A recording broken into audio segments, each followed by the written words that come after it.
Make your screen bigger in place. You got 2 minutes.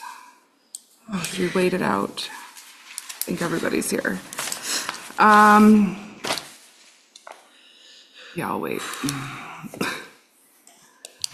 Oh, Michelle's here too. We got 6. 4th of July. I'm told we're getting another board member appointed tomorrow. Oh, really? So, and you got to get on Michael because he hasn't responded. Oh. Oh, my. I know.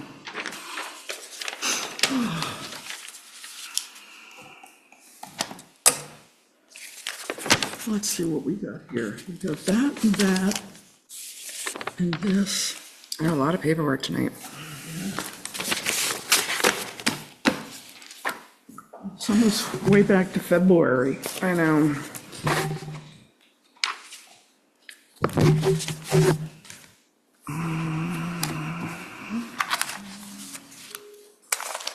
All right. It is essentially 6 p.m. and I will call this Barre City Development Review Board to order.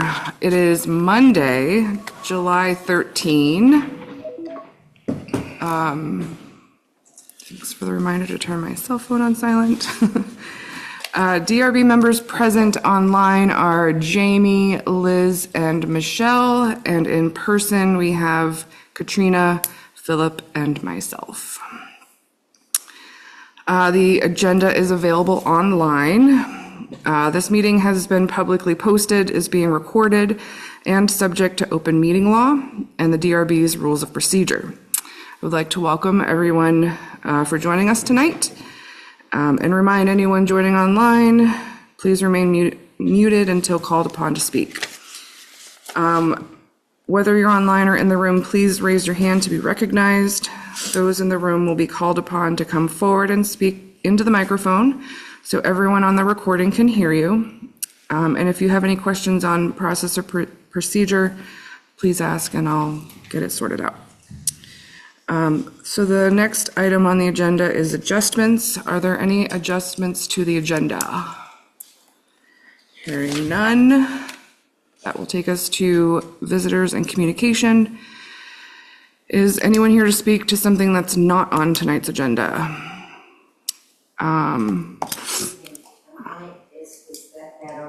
Yes, you're here for part of the agenda.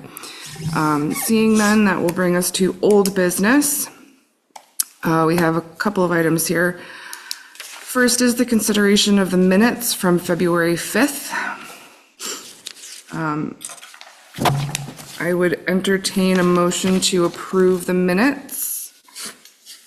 I so make that motion to approve the minutes of the February 5th meeting. Got a motion. Is there a second? I'll second. Second by motion by Katrina, second by Liz to approve the minutes from February. Any discussion? Corrections or I didn't see anything on there. So all those in favor say aye. Aye. Aye. Aye. Any opposed?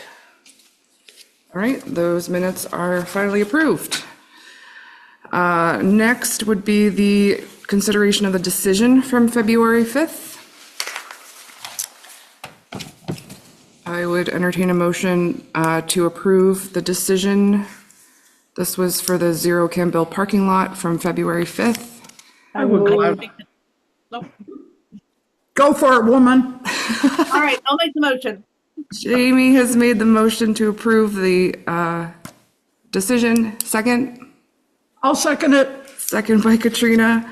Any discussion? All those in favor say aye. Aye. Aye. Any opposed? All right, that has been approved. Next is the final decision from the January 5th hearing. I would entertain a motion to approve the final decision from January 5th. I move to approve the decision from January 5th. We have a I'll motion. second it. Second by Michelle. Any discussion? Hearing none, all those in favor, please say aye or raise your hand. Aye. Aye. Aye. Any opposed? That has been approved. And last one is the minutes from last month, June 4th. I would entertain a motion to approve the minutes. I move to approve the minutes. Motion by Philip. Is there a second? Second. Second by Liz. Any discussion? I did have one question.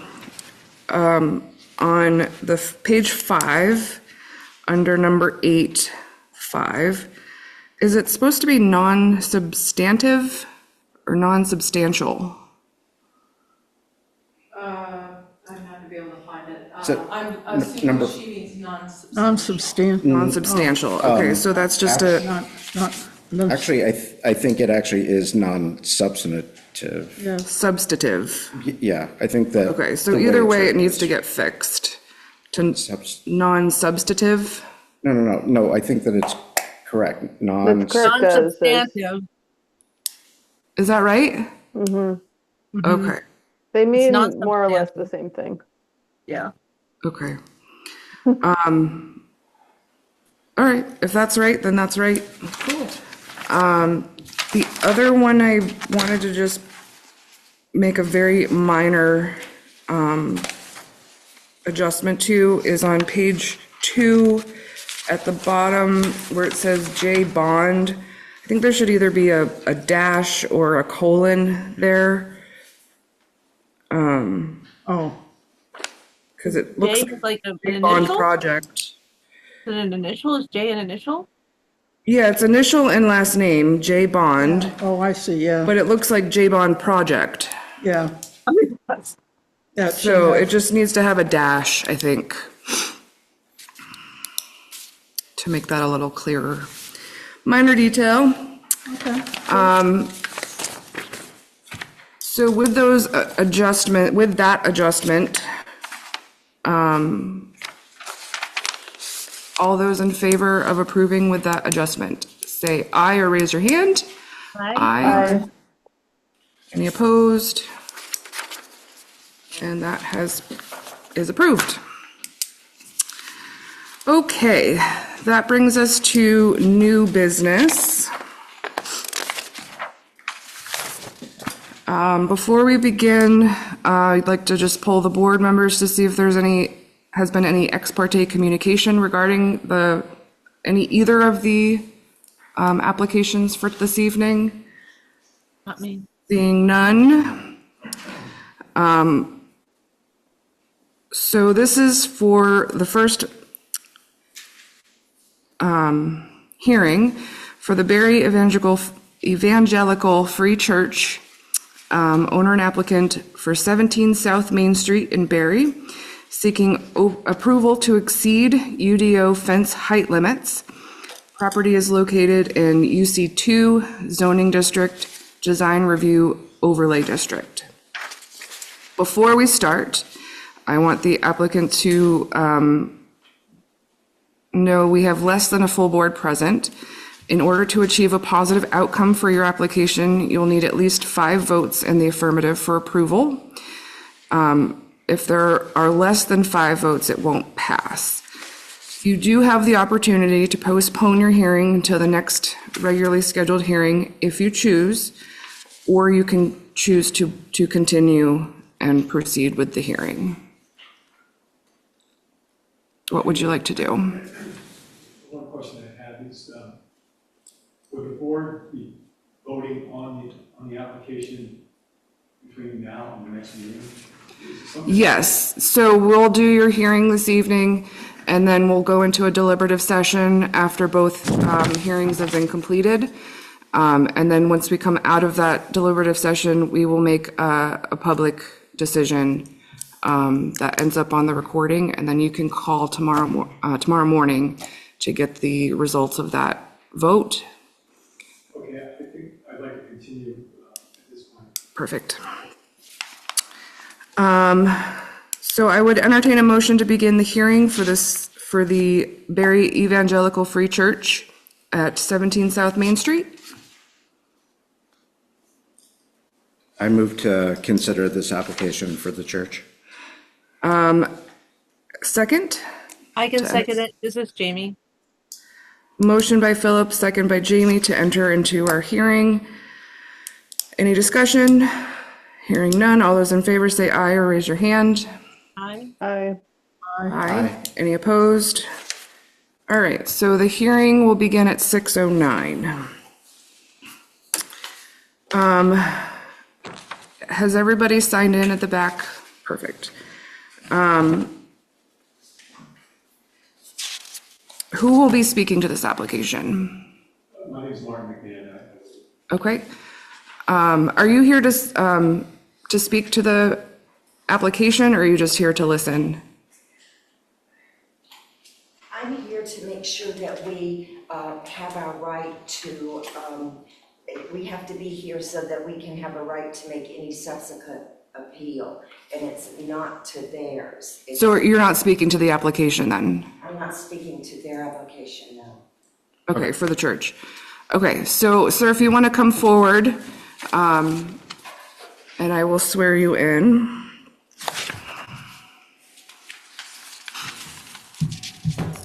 Can you state your name one more time? Martin McMahon. Martin McMahon. If you could raise your right hand, do you swear that the testimony you're about to give is the truth, the whole truth, and nothing but the truth? I swear to it, but I'll affirm it. Okay.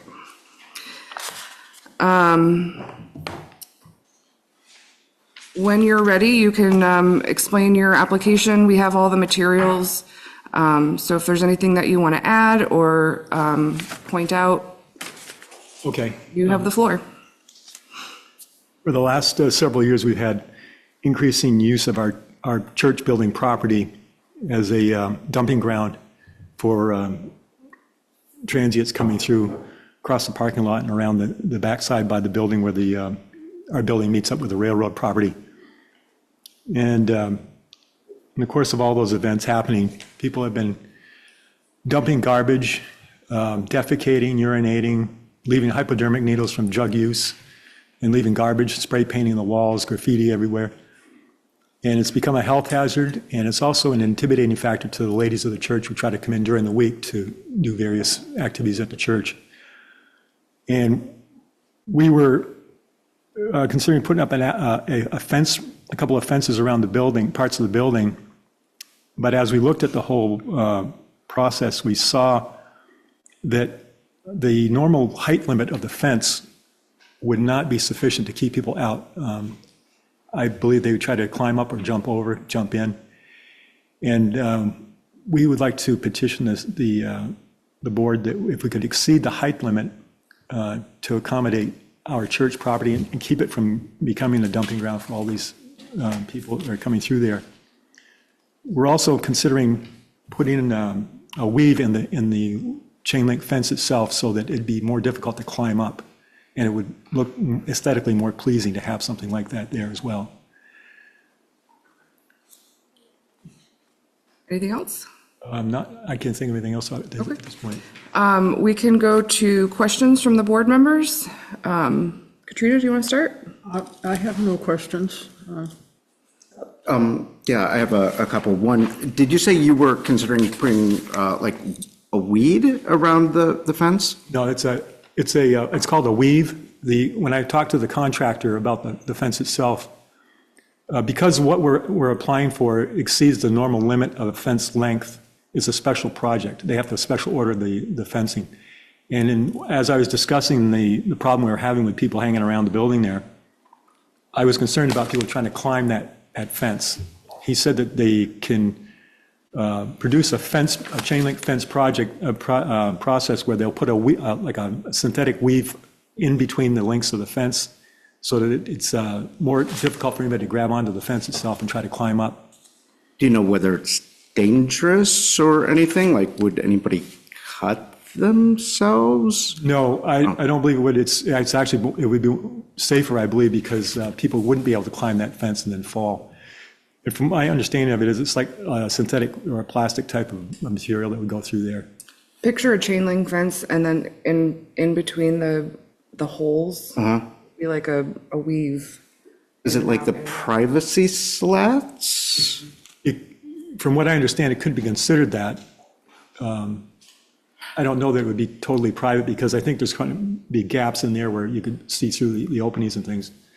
And then for the, the fence has to be, either on the property line or within. And it was a little hard to tell with the back where the property line for the railroad is. And I just wanted to confirm that the fence, you knew where the line was and that the fence would be within the church's property? Yeah, that's why we appreciate having this meeting tonight. I know it's not the normal night that you'd have this type of meeting, but we started this project last year. I was hoping to get it done before the end of last summer, but there was a delay in communication from the railroad.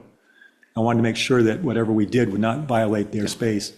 And they provided a diagram. I think I produced it in one of some of the information there. And they instructed us that if we remain within the boundaries that they had specified, there wouldn't be a problem with that. I think they were more considered, they weren't concerned so much about what we were doing with the fence as much as during the installation, we would keep out of the way of the strain. I have no further questions, thanks. Okay. Jamie, any questions? My question about the border with the railroad was answered. Awesome. Liz? Yeah, I'm curious how you arrived at this 12.5-foot figure. I mean, it seems like maybe this is, twice as high as the height limit, and I'm wondering if there's a lower height that might meet the same kind of deterrence standards.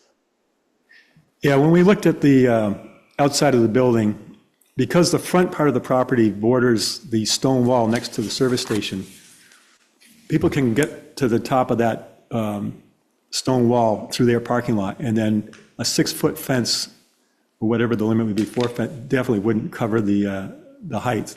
We'd have to make it higher enough so they couldn't climb up and jump over easily. And on the back side of the building, the roof slants down to a point where if we could get it as high as the roof itself, at the lower part of the roof, where the lowest point of the roof, they wouldn't be able to climb up onto the roof itself and maybe even get hurt in the process of trying to do that. So we're looking at just the physical layout of the land and trying to figure out the best way to 4 feet and 6 feet for some of these guys wouldn't be a problem for them to scale that. I think 10 to 12 feet would be more of a challenge, and it would probably be more of a deterrent than anything else. And then if we put the weave factor into those chain link fences, that would be even more of a deterrent, so they wouldn't be able to climb as easily. I'm not saying that it would be foolproof, but I think that considering the profile of the people that come through there, whether they're on drugs or alcohol or whatever they're doing, it would be more difficult for them to even think about trying to do something like that. Plus, we're also concerned about them, if they're up on the parking lot where the service station is, on top of the stone wall, they could jump over into the church property and get hurt, So we're trying to avoid that liability. Fair enough. And then my other question, I mean, it looks like these are two pretty small sections that you're planning to fence off. I'm just wondering that you anticipate that this will kind of solve the problem, like how you arrived at these kind of two relatively small sections of fencing to add to the property. When we first looked at the scope of the project and the outline of the church, we were trying to minimize the profile of the fence itself. But I got a phone call today from the pastor of the church and said that one of our church members had been contacted by somebody from the city about the fence project itself and said that they were encouraging us to go further along toward the back of the church, along the stone wall near the service station, so that we could actually cover that whole narrow area in there between the church building and the service station property. Because there's a narrow area in there where people throw trash in and garbage gets in there and things like that. And so we would consider expanding the length of that fence to cover that, even though it'd be an additional cost. We would rather do that and keep it, anybody potentially from getting hurt in there as well, as well as keeping it safe and keeping garbage out of there.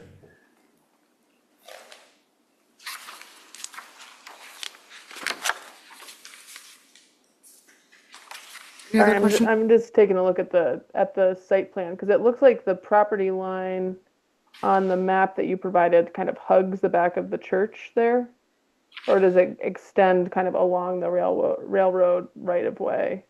Our church property goes further along than what we want to cover with a fence. We've got a couple of zigzag configuration back there, but we're only concerned about the part where the first part of the wall that approaches the stairwell.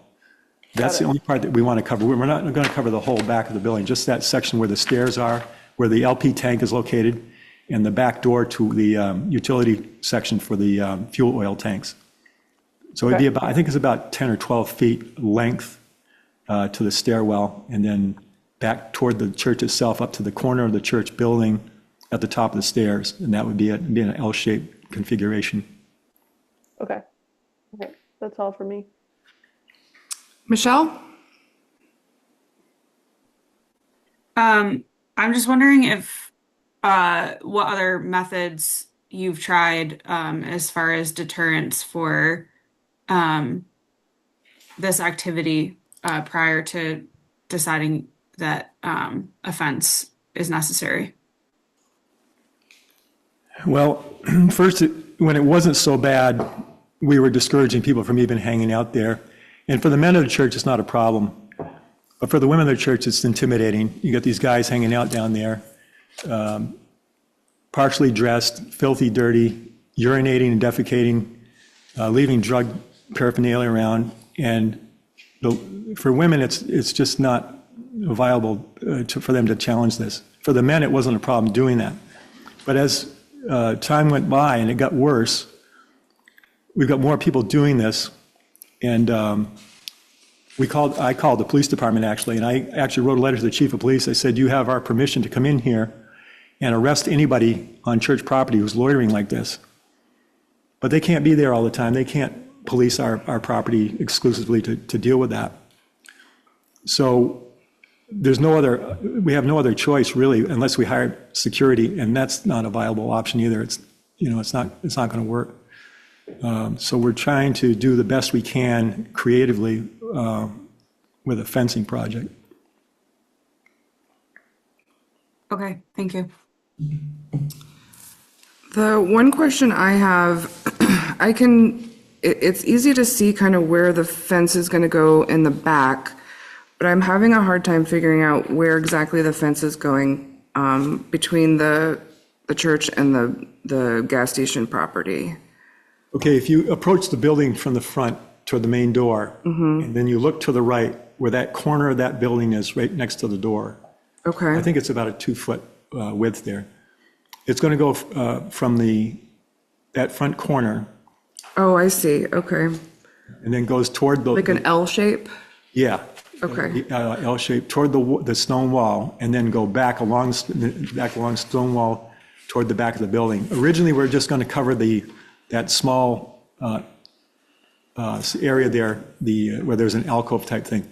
But after one of our church people had spoken with one of the people from the city about it, they encouraged us to go further along the wall toward the back and cover that whole section up. Okay. Okay. Any other questions that have come up? Okay. Thank you for your presentation. Is there anything that needs to be read into the record? Okay. So we'll go into a deliberative session after the next hearing, render our decision, and then, like I said, you can call the office in the morning and get that decision. Okay, And great. you'll be issued a written decision within 2 weeks. And that written decision, that would would it come to my mailbox, or how? Yeah, whatever the address you had on your application, I would imagine. Okay, great. 17 South Main Street. Yeah, 17 South Main Street. I think that address That's the physical address. I think the church has its own post office box. What I can do is I can, Yeah, if you can just P.O. clear. Box 277. Oh, okay. okay, yeah, Perfect. that would be the better place to send that. Yeah, if you call tomorrow, just clarify that with Robin Okay, so that it gets to the right place. all right, thank you very much. Okay. I would entertain a motion to close this hearing for 17 South Main Street. Motion to close the hearing for 17 South Main Street. Motion by Liz. I have second. I second the motion, please. Second by Katrina. Any discussion? All those in favor of closing the hearing, say aye or raise your hand. Aye. Any opposed? All right. The hearing for 17 South Main Street is closed at 6:24. Thank you very much. Thank you so much for being here. Thank you. All right. Moving right along.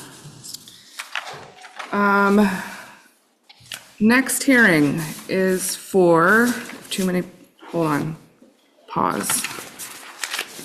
Get this stuff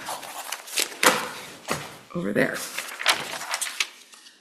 Next, for new business is the City of Barre owner, Stevens Branch Limited Partnership is the applicant for 11 Seminary Street and 1 Campbell Street, seeking approval to amend the original November 7th, 2024 decision to reduce tenant storage, change in fencing material, and increase lighting. Project is located in the UC1 zoning district, design review overlay.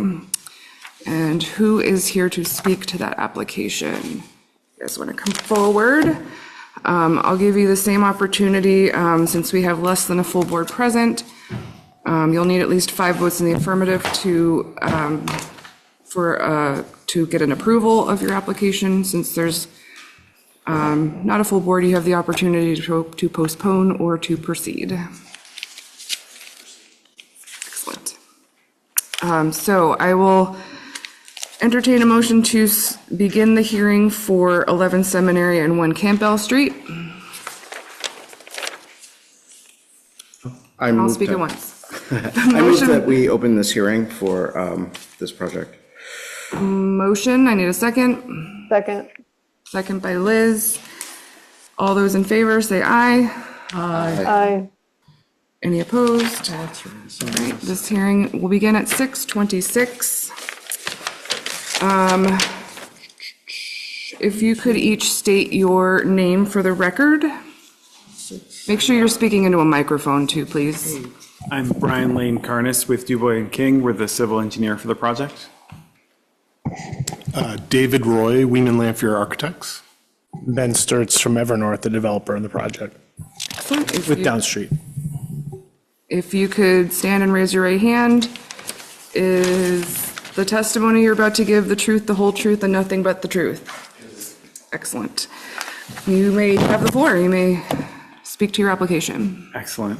As Chair Hellman mentioned in the introduction to the application, this application is a limited request for the DRB to approve some changes that we're proposing to the project, which was originally approved in 2024. So the project overall hasn't changed. It's still a 5-story, 32-unit affordable housing development located in the existing city parking lot along Seminary Street. So there's 3 requests that we're making of the board tonight, and I'll take them a little bit out of order from our cover letter that we submitted. One request was to revise the material of the screening fence for the dumpster enclosure from a wood screening fence as originally approved to a chain link screening fence with slats. Subsequently to submitting the application, the applicant has actually decided to rescind that request. So we're removing that portion of the request from our application at this time. The screening fence, the change to the screening fence. So it'll be maintained as originally approved in the 2024 DRB approval for the project. The second change we're requesting is the addition of some lighting in the area. So the building, I don't know if everyone's familiar with the original project, but the building has a first floor that is smaller than the rest of the upper floors. One, so that there's a drive-through aisle that maintains an existing right-of-way to some of the other properties that surround the project property. And then as well, there's an overhang section in the back that provides coverage for like the accessible ramp and entrance and provides some covered entry from the parking lot for the project. So underneath the upper stories of the building, there are ceiling-mounted LED lights that provide lighting to that specific area of the project. So the drive-through, I'll say tunnel for lack of a better word, even though it's not really a tunnel, and then the entry area in the back. So as we went through design, we found that the lighting standards for those areas required a little bit more light than we had originally proposed back in 2024. So we're proposing to increase the number of those ceiling-mounted lights to 22 underneath there. So, and then essentially that increase still meets all the lighting requirements in the ordinance in terms of average light levels on the site, uniformity, and I think the biggest requirement is the total light level being 2.5 lumens per, I think it's square foot of developed area. Yeah, thank you. And so with the addition of these additional lights, we're at 2.4 lumens per square foot of developed area, which is 0.01 less than the standard for the city. And the third portion of our request is a request to reduce the required storage area per unit provided in the building. And I'm going to let David speak to that portion from the project architect side of things. Okay. Thank you for allowing us to speak to this. My name is David Roy with Weeman Lamphere Architects. As we were developing the building, we had allocated a certain amount of square footage towards storage requirements as defined in your zoning regulations. And as we got further into it, realized that the space required for corridor and access was more significant than we anticipated. And we felt we needed to reduce the storage area requirements slightly to be able to accommodate access to them. So if you look at the page that's up, if you can, it's not up yet. Yep. We've defined the square footage of storage for each of the storage areas within the building. There's 32 total units in the building, 10 of which will have the full 30 square feet. The remaining units will have anywhere from 21 to 27 square feet is what we had originally proposed. We understand that this is deficient in terms of the zoning regulations, which require 30 minimum square feet and a width of 4 feet in any direction. So we were seeking to utilize these numbers or for the storage units themselves. Alternatively, we have a storage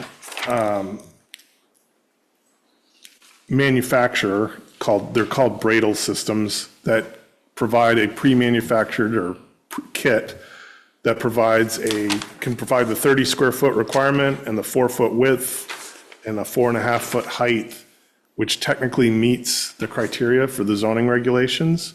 However, it's not as convenient as an access point for the tenants to utilize because half of them would be on a second tier. So if there's certain things that you're storing, it's going to be a little more inconvenient. So we're trying to weigh the convenience of having everything kind of on floor level versus something which meets the zoning requirements but may not be as convenient for the tenant or the owner. How many storage units are there? There's 32 units in the building, like living units. 7 of the units have storage of the 30 square feet within the actual unit itself. So we're talking about 25 that are located on the ground floor, of which 3 of those units are 30 square feet, and the rest of them are fewer units. And the numbers are on the first page.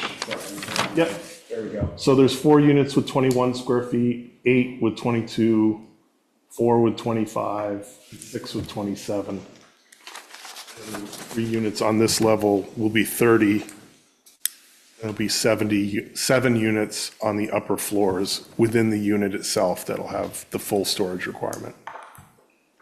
So just to briefly summarize, in our proposal, each unit still has its own storage area. Some of them are less than 30 square feet. So there's 32 units, there's 32 separate storage areas. Gotcha. And that's the smaller square feet is simply for ease of access. It's required because we couldn't get, because of the aisle widths, you need to maintain handicap accessibility, et cetera.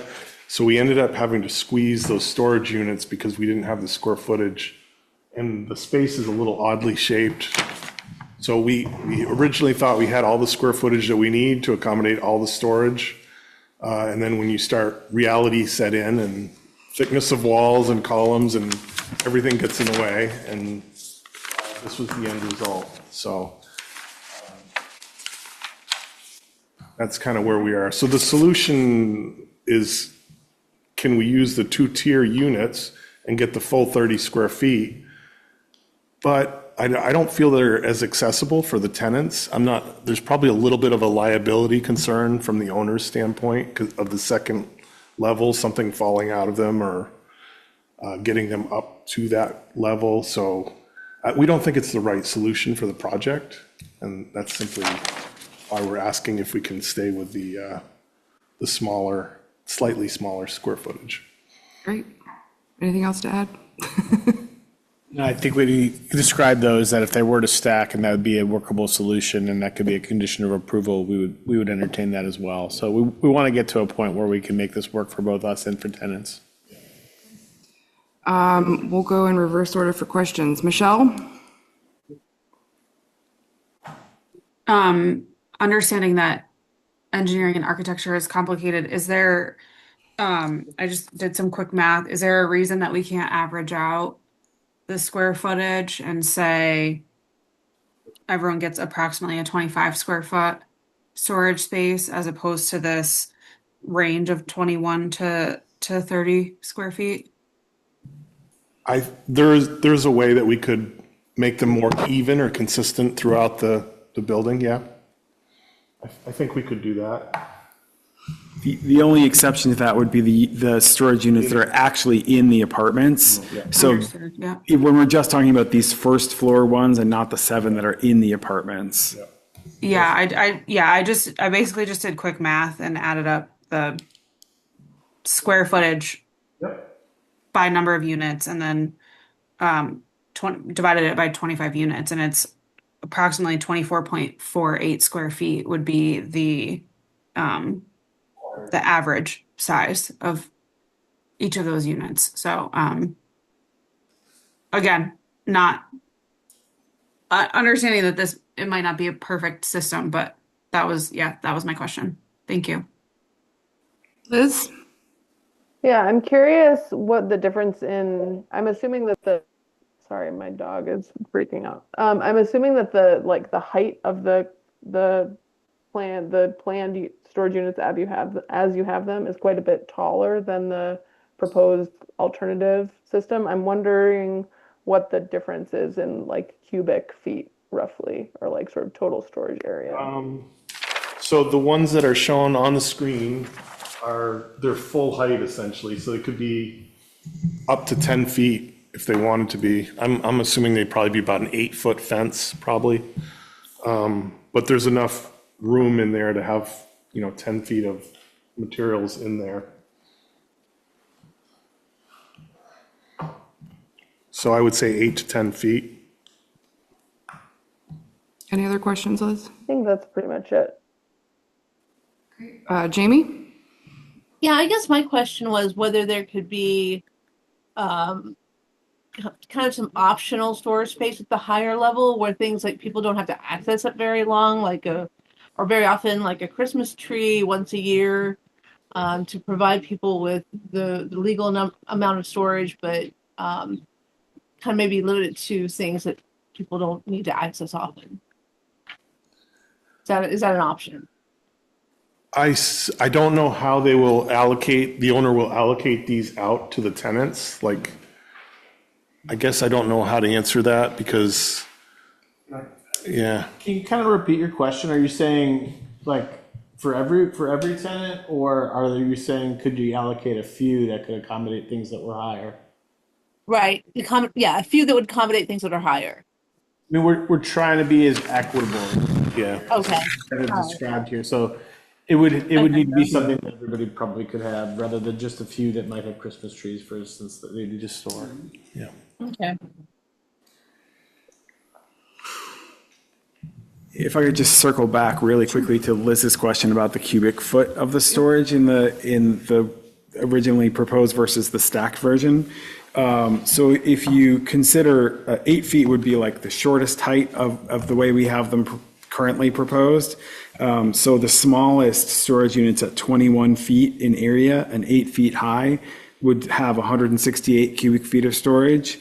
In the stacked version, which is technically compliant with the rule, at 30 square feet and 5 feet high, which is probably the biggest we could make them, would be 150 cubic feet of storage. So the volume of storage is actually less, and certainly for the ones that are larger than 21, significantly less in the stacked configuration versus the sort of individual floor, not quite floor to ceiling, but open vertically configuration. So, yeah, so they'd be kind of like a storage unit space that would, is that? The stacked ones? No. It would be regular ones, yeah, so it would be. Just a chain link type assembly with a chain link door. Okay. 8 foot high. Gotcha. But what he's saying is that even the smallest one at 21 square feet would have more volume than the Bradle storage solution, which is stacked. Because of the height. So. Any other question, Jamie or Liz? Sorry, can I have a follow-up question? Yes. The storage area square foot based on the units is the square footage related to the size of the apartment that it corresponds to? Not necessarily, no. It's more just about what could physically fit within the areas designated in the building for storage. So the way those get allocated to apartments is not necessarily related to the size of the apartment. It's probably just going to be managed on a case-by-case basis by Downstreet, because they're the ones who are managing this property once it gets developed. Okay, so a 3-bedroom unit with a 6-person occupancy doesn't necessarily get the 30 square foot or 27 square foot versus, a studio or 1-bedroom getting the smaller 21 square foot. I mean, I think functionally that's the most likely thing that's going to happen, but it's not set in stone. Okay, thank you. I had a question first about the lights. I wasn't able to determine whether the proposed lighting was shielded, or like partially shielded or fully shielded. Under the ordinance, if it's more than, 2,000 lumens, it has to be fully shielded, and I wasn't able to tell whether your proposal accounted for that. Sure. I think it's actually, if it's more than 2,000 lumens per fixture, it needs to be fully shielded. But in any case, they are functionally shielded by being underneath the ceiling. Okay. Right. So there's no chance of light trespass upwards because there's a building above them. So they're the standard like round LED lights that mount on the ceiling. Project only down. Yeah. Because I thought that there were some others that weren't, a lot of them were like that, but it looked like maybe some others were poles, possibly? There are pole lights. I'm just bringing it up so I can show it on the Zoom here. There are pole lights, but those remain the same as previously approved. So the only change to the approved plan is the lighting underneath the ceiling. So I'm just going to bring it back up again here. So there's pole lights located in the parking lot, these LP and DP lights here. But those, again, are the same. They are shielded and downcast, absolutely, but we're not changing them from the previously approved lighting plan. Okay. So the only thing that's changing are these C fixtures, which are all mounted underneath the building. And so would that make them fully shielded or partially? There wouldn't be any light allowed to Okay. pass up towards that.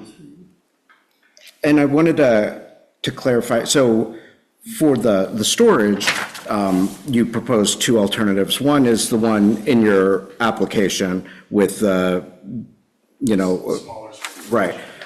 And the other one that would require the pre-made storage, I think you said one of those options allowed for more volume. Which were the volumes identical for either the one in your application or the other one? So the one in the application, the smallest proposed unit, which has a 21 square foot footprint, has more volume than what we could provide with a 30 square foot footprint, but two storage units stacked over each So other. even the smallest on-grade unit, on-floor unit, is still larger than any of the other units. Or any of the tier units, sorry. Right. Yeah.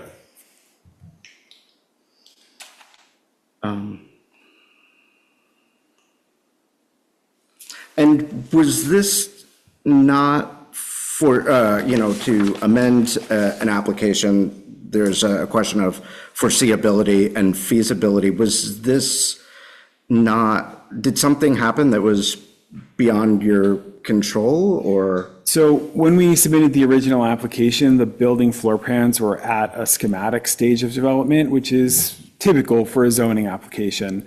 And what we've done in the year since is progress those to a construction level of design. So there are a lot of things in the construction design that aren't able to be accounted for at a schematic level. For instance, how big are the columns? Where are they located? Are there cross braces that need to be accounted for? How much space do we need for our elevator machine room? How much space do we need for our HVAC equipment, our boilers? So all of that sort of, and especially with like the changes in energy code and things like that, the space for those tends to grow sometimes through the building design. So that piece was unforeseeable at the time we submitted the original zoning application, and we didn't submit a specific layout for the storage as that time. So as those things developed through the zoning application, that was when we discovered that we were not able to provide the 30 square feet per unit within the approved footprint of the building. And I believe you said that it might be feasible to sort of redistribute the square footage, I guess particularly for room 102, to make that a little bit more equitable. Is that right? And that's the one that has, I guess there are individual compartments within that big room, and that's how they're, okay. Yeah. All right, I have no further questions, thanks. Katrina? Okay, I got questions.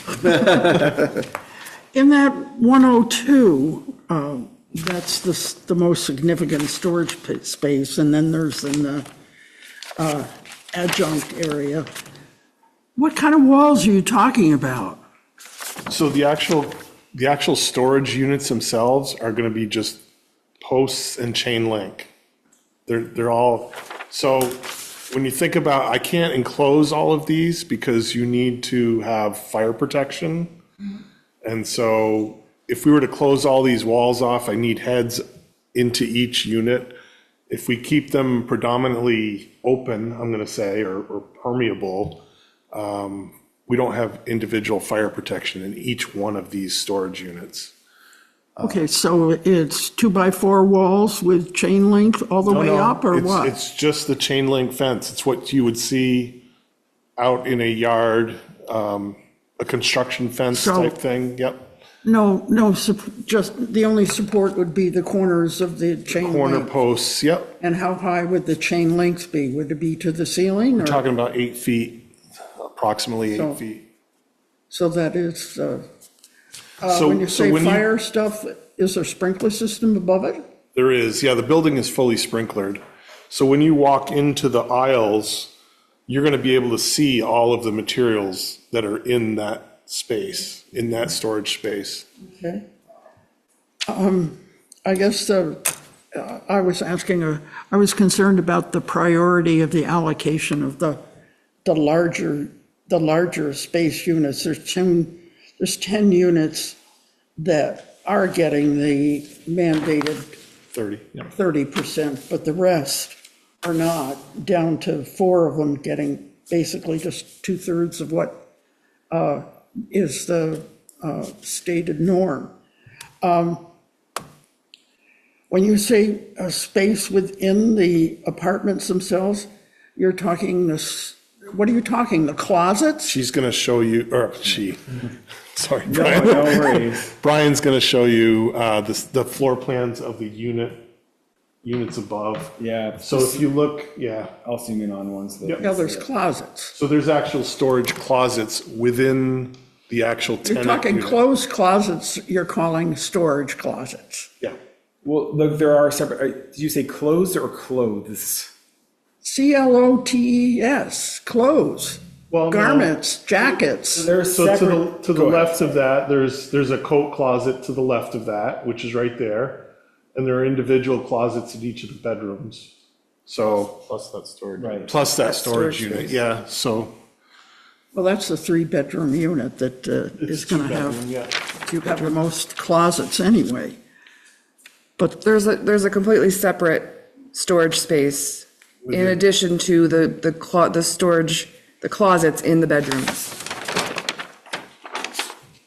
You could that certainly, all of the units? all the bedrooms have closets with them, Oh. within them, and there's also a entry or coat closet Oh, okay. in all the units as well, separate from this storage unit. Got Yeah. it. But only certain units have the additional So storage. how large are those entry area closets?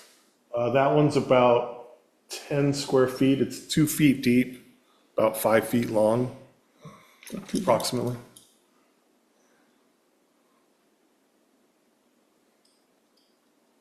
But the ones in the units aren't within our purview or the application. But he was arguing that. They it are was- because they are part of, there has to be one 30 square foot storage unit for each unit. Right. So, But the ones that you're amending are the ones on the first floor. Yes. So the ones that are located within the units, would you say 7 of them? yes. Yes. Those aren't what we're approving Are tonight. not really storage units. I think they are. I No, mean, they- So you're calling them storage units? Any of the coat closets? No. Entry into the unit? No, so there are the coat closets and there are the bedroom closets, but those are not what we're talking about. Those are provided for every unit has them. But we're talking about the separate storage of 30 square feet. So in addition to the coat closet, in addition to the bedroom closets, in 7 units, there's an additional room that's 30 square feet that provides the required storage for that unit. Can I get up and point? Yeah. Units are those? Katrina, if you look at the screen, Right here, so this right here is Yeah. the coat closet for the entry. So we come in here and there's a space for them to put coats and boots and whatever. There's closets in the bedroom, Yeah. each of the bedrooms. But this in red is the storage unit, and the zoning regulations allow for that storage unit to be within the tenant. it's essentially like a little room. Okay, but that's, how many units have that? 7. 7 units. Just, 7 of them. I mean, it was our ability when we couldn't fit them all on the ground floor to include it as the code allows in the units themselves. so are the people that are gonna get the 7 units with the storage space, are they gonna get some of the 22 units that are No. not? No, No, they would be allocated to the units that don't have the in-unit storage. Yeah. All the ones in units meet 30 square feet per the code. So I'm confused. Okay. When you say N units, In unit. So unit. essentially, every unit has a storage space. In 7 of the units, that storage space is inside the apartment. For the other, 25. thank you, 25, the storage is on the first floor in the shared storage areas. But everybody gets one. yeah, but the common storage area, you're asking to have 2/3 of those be less than the 30 square foot. Yes. That's the application. So, but the only units that are getting, you said there's 7 units that get that. Are those the 3-bedroom units, the 2-bedroom units? They're What? 2-bedroom units. They're all 2-bedroom units. So the 2-bedroom units get the extra storage space in, They all get between 20 and 30 square feet. But they just happen to be there in their units. I wouldn't say anyone gets any extra. The whole idea is to accommodate tenant storage for all the units.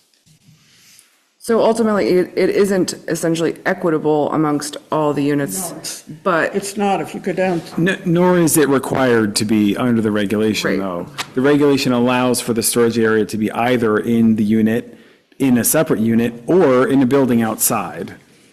And there's no preference in the regulation for one versus the other. well, I admit to confusion, and when it talks about this, each dwelling unit is to have a secured enclosed storage area of at least 30 square feet with no dimension less than 4 feet in any dimension for the exclusive use of the unit residence as follows. But your downstairs, that room 102, you are not going to have 30 square feet for a lot of people. Yeah, that's what we're talking about tonight. And so the alternate that we're proposing is a stacked storage unit. So if we put one below and one above, then we can provide 30 square feet of floor area that's not less than 4 feet in any dimension. So it'll be, whatever, 6 by 5 on the floor, and it'll be 5 feet tall. And so that meets the letter of the law, but our contention is that's less useful, less good for everyone to provide that storage versus the storage that we're proposing, where not everyone gets 30 square feet, but everyone gets their own unit that's 8 feet tall and provides more volume than something that is strictly compliant with the regulation. Interesting. I also noted in, I don't know what you call the unit that is to the left, the base of which is the base for the other, 4 stories up above it. And I see the stairs, which they're 2 set of stairs once you get to the 2nd floor onto the 5th floor. Why is there this funny little storage area at the base of those stairs so that anybody of the 6 people that have storage units on the ground floor, they've got to go outside to get in, to go to the exterior stairs to go to their 6 storage units? Was that thought out? Well, the thing that's driving that is the reason there's a hole in the building on the bottom floor is because this property has a legal right-of-way through it. Oh, I So understand the reason for that, but Yeah, so we put the storage area where we could in the bottom of the building. So yes, some of the tenant storage is in this other section of the building where you have to go outside of the building and back in. But again, that is compliant with the regulation, which would allow us to put all of the storage areas in a building that's separate and outside. So again, there's no preference in the regulation for something that's in a unit or something that's in a certain location in the building. These are important areas, but they would also mean that we're able to accommodate them and not have to impact the units. We don't want to lose bedrooms, we don't want to lose bathrooms. Really, we're making those balanced decisions in terms of design. I know it's not ideal, but we'd hate to lose a unit as a result of doing tenant storage. We had to make those accommodations. So that was actually kind of the highest and best use for that side of the building because it keeps all the mechanical systems, air systems, mechanical, plumbing, electrical, all in the main building where it's got better access to the building above. Yeah, yeah. And this has less infrastructure requirement, basically, so it's kind of the best use of that space.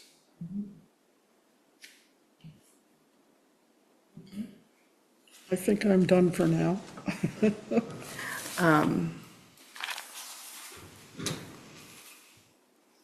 Yeah, I think so. Any other questions? I got a hand from Liz. Also me. I think Jamie was first. I don't know who was first, sorry. I'll go with Liz first. Okay. I think Jamie was first, but I'm happy to go. Sorry. I have a quick one, which is just you noted in your application that one of the concerns for the size of the storage units was like bike storage, so they'd be big enough to accommodate a bike. I'm wondering if there would be a way to provide like secure bike storage separately from the storage units that might alleviate some of the potential load on these storage units that could be outside or somewhere else, or if that's just too much cost and consideration. So really, it's a matter of the site being very tight in this downtown location. We're already not able to provide parking on the site for every unit. So you'd have to remove parking, and I'm trying to pull up the site plan so I can show it to you. We would have to remove parking from the site in order to make space for covered bike storage outside of the building. So that's the main reason why we were proposing the bike storage inside the storage units. Okay. Oh, sorry, I'm slow with the share while I'm talking. It's a good question. But yeah, so, we've tried to maximize the parking on the site as much as we can, while still meeting, say, like the landscaping requirements and screening requirements and other items that were kind of gone through on the 2024 hearing. Okay, thank you. Jamie? Yeah, I just wanted some clarification on the trash enclosure. I know you had said that you were undoing some of your chain link proposals, so I just wanted clarification for the trash enclosure. Are you now proposing the wood material included in the original proposal that we approved? Or Yes, are you... yep. Okay. Nope, Perfect. we're just going to maintain the previously approved fence. Perfect. Thank you.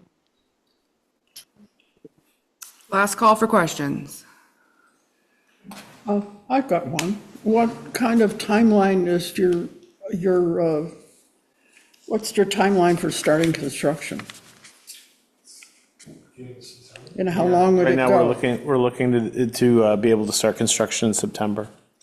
We're currently working on the road infrastructure, utility infrastructure now, but that's part of a separate project to get this underway. That's the city doing what they need to do. Yep. All right. Thank you very much for coming, and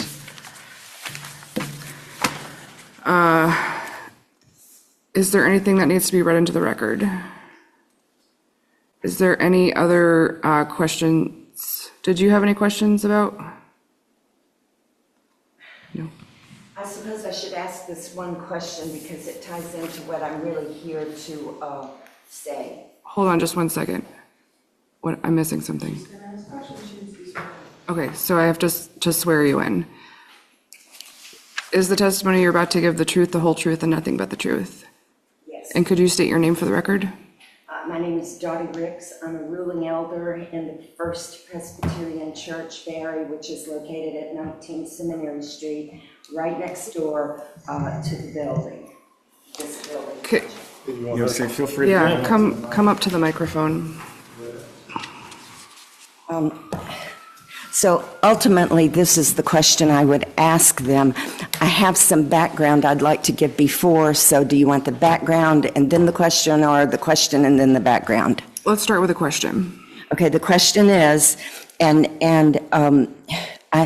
here because we got a letter that said that we could come and comment, and to continue to be able to appeal, we have to either comment in person or writing, and so that's why I'm here. So my question, and it will be the question on any changes that they make to this project, and it is our major concern, is that none of these actions increase stormwater runoff that would affect our church.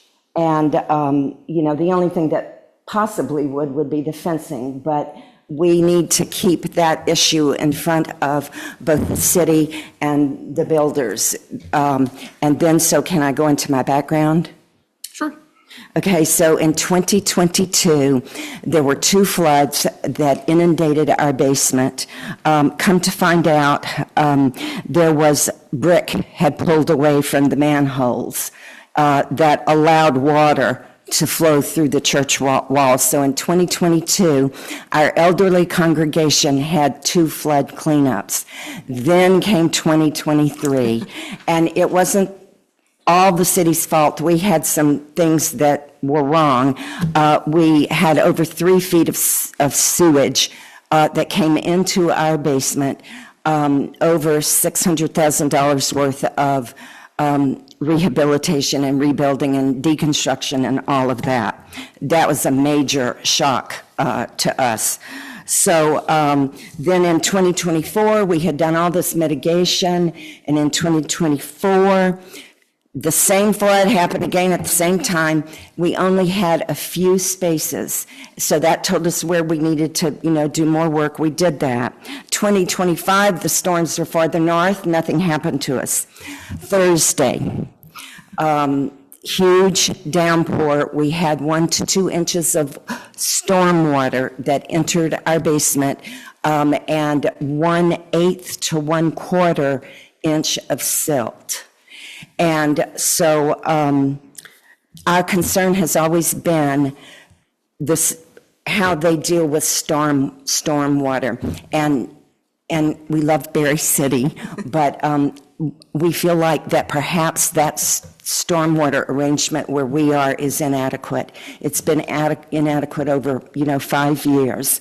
And so we need to keep in front of you our concern that whatever they do, whatever you do, does not increase. So my concern is, so I'm making this up because this is not my area of expertise. So they put some kind of a wood fence up, and it directs all the water down somewhere, and it goes in and then backs up. I can't imagine they would send stormwater back uphill, but our concern is that it not back uphill, and then we're rebuilding our basement again.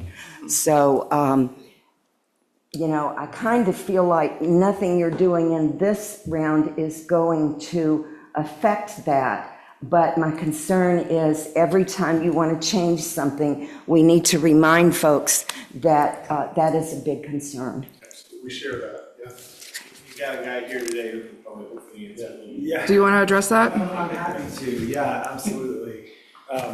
Once again, because you didn't hear, I'm Brian from Duane King. I'm the civil engineer for the project. So I'm the one who's in charge of where the stormwater goes for this project. So just because we're in my hearing, I'm going to address my comment to the board. So I don't want you to feel like I'm ignoring you, but in this context, I need to address them. So with the proposed changes we're making, there is no change to the stormwater runoff. Again, we're going back to the originally approved fence around the dumpster enclosure. But in any case, the fence around the dumpster enclosure will have a gap at the bottom that will allow stormwater to flow underneath. And that area is actually over by the back of Northfield Savings Bank's drive-through. So it's pretty remote from the church property. Just for information, I'm happy to address some of the stormwater management generally for the project. So this project, the I don't have the impervious area numbers right off the top of my head for this, but we're not making significant expansions to impervious area on the site. So that would be like roof, pavement, sidewalk, things like that, that generate increased stormwater runoff versus pervious areas. We are actually significantly expanding the landscaped area around the project, which will help reduce stormwater runoff from the project. We're installing new catch basins in the parking lot and drains in the roof.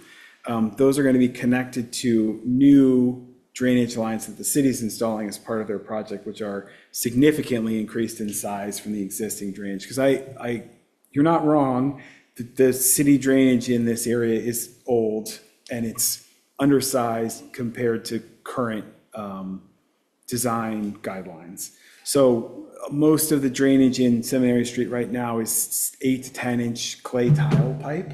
I don't know if you ran into that when you were working on things, but basically it's chunks about this long that are pieces of clay that are like stuck into the next chunk, and they're very vulnerable to damage and becoming plugged and those kinds of things. So those are going to be replaced with 18 inch, 18 inch plastic piping under the street. So that will significantly increase the ability of the street drainage to pass.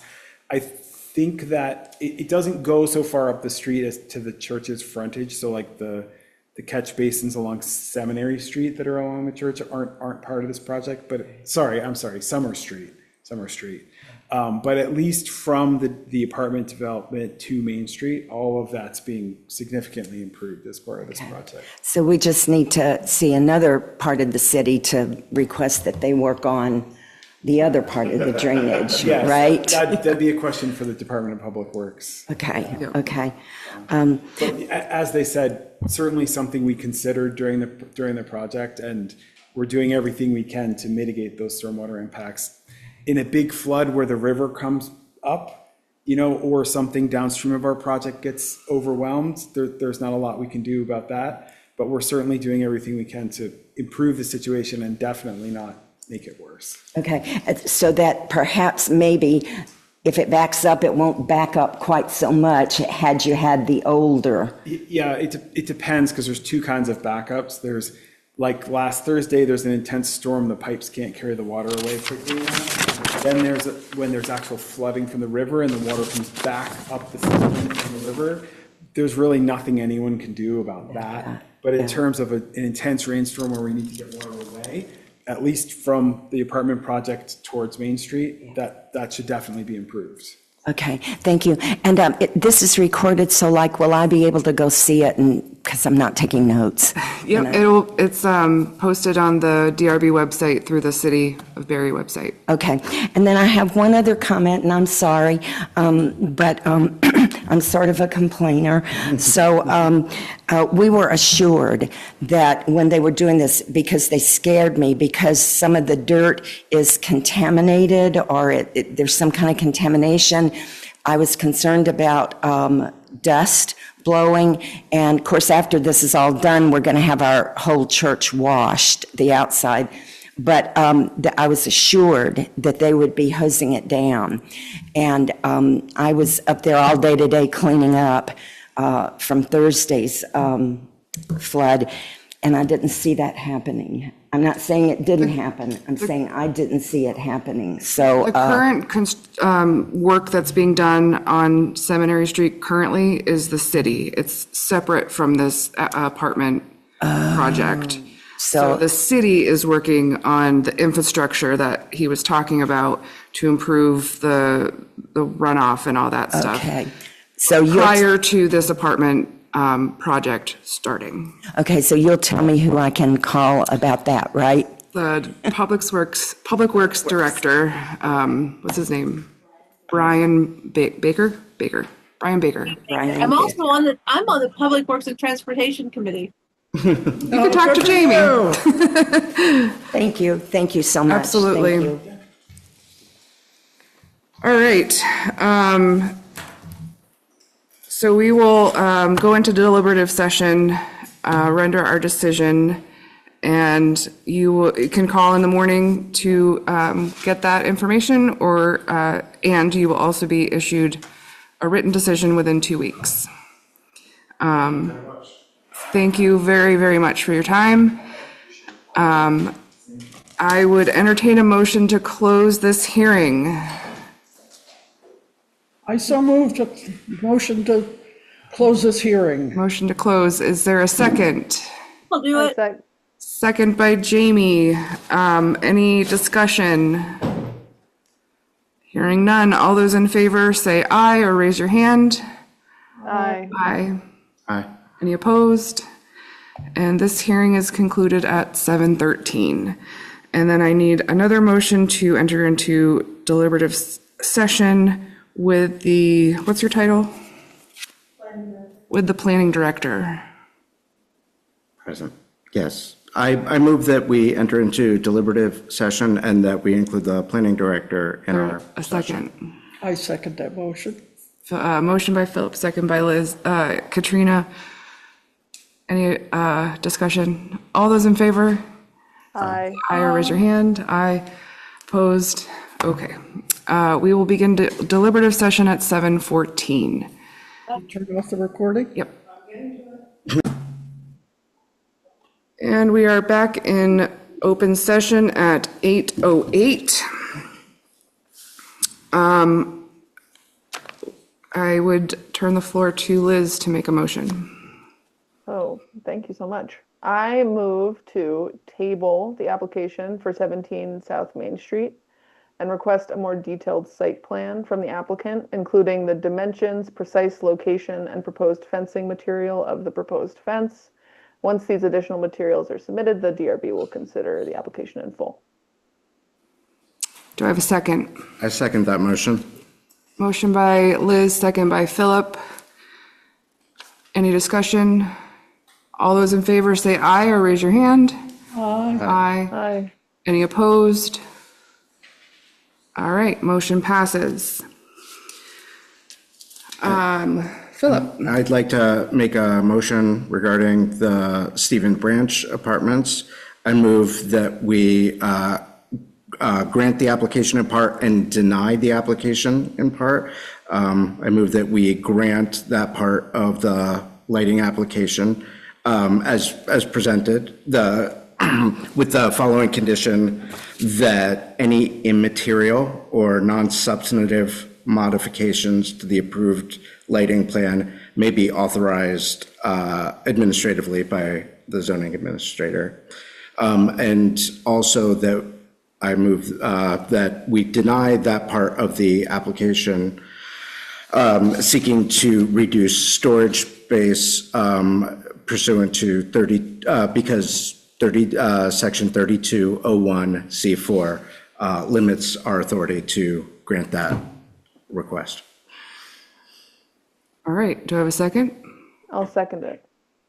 Motion by Philip, second by Liz. Any discussion? All those in favor say aye. Aye. Opposed? All right, not because we wanted to, but because we have to. Yep. Um, Our hearts Okay. will want to say I know, we must follow the rules. yeah. The next meeting is coming up soon, August 6th, 2026 at 6 p.m. I'm told there's a new member that will be joining us if approved by the city council tomorrow, which will be great. Any roundtable? No? Okay. We don't need any executive session. I consider a motion to adjourn. Motion to adjourn. Second? I'll second it. Motion by Liz, second by Jamie. It's non-debatable. All those in favor say aye. Aye. We are adjourned at 8:11. Thank you, everybody. Thank you.